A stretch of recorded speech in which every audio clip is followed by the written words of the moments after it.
My sister tried to ruin my wedding using fake emergencies, and I finally didn't let her in. So I, 28F, got married last weekend, and it was supposed to be the happiest day of my life. And honestly, it was. But only because I did something I never thought I'd do. I locked my sister and my parents out. It sounds awful, I know, but there's a lot of history here. Some background. My older sister, Marnie, 31F, and I used to be really close. We grew up like best friends. Same room, same hobbies, even the same friend group until college. But somewhere around when I started building a life for myself, she got weird.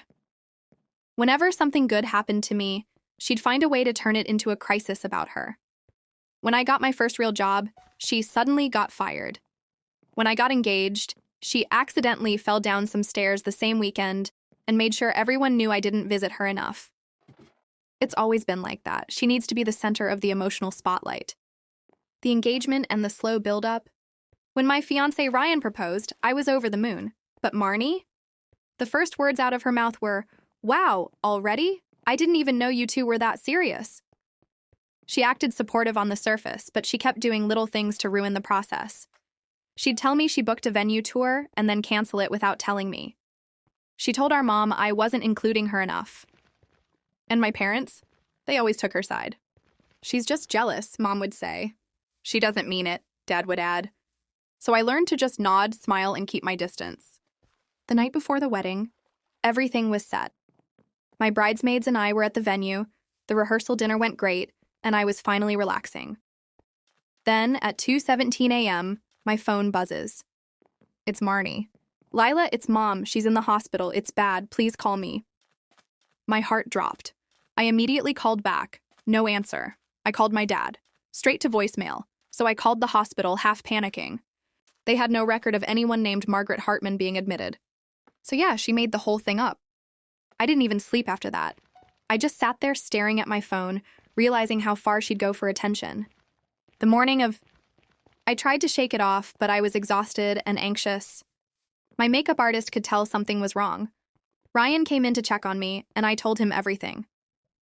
He looked me dead in the eyes and said, "Lila, if she shows up today, she doesn't come in. You deserve one day that's yours." I agreed. For the first time, I agreed. Then she showed up.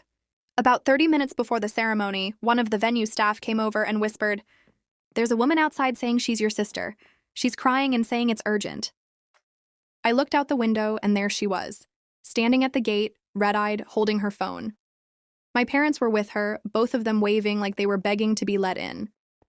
I told the staff, "Don't open the gate." 5 minutes later, my phone buzzes nonstop.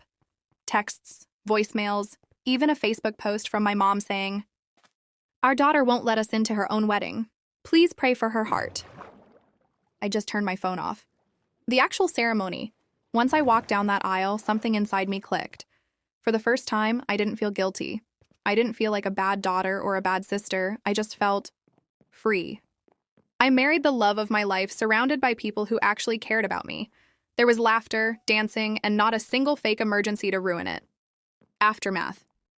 The next day, my mom sent a long text about how humiliated she and my dad were. Marnie sent a voice note crying about how she just wanted to be part of my big day and how I destroyed the family. But you know what? I didn't respond. I'm done being manipulated by fake tears and guilt trips. That wedding was the first day of my new life, and the first day I finally chose me. Would you like me to make a part 2? Like a follow-up post weeks later with family drama fallout and updates? It'd read like a Reddit update story, more emotional and detailed about what happened next.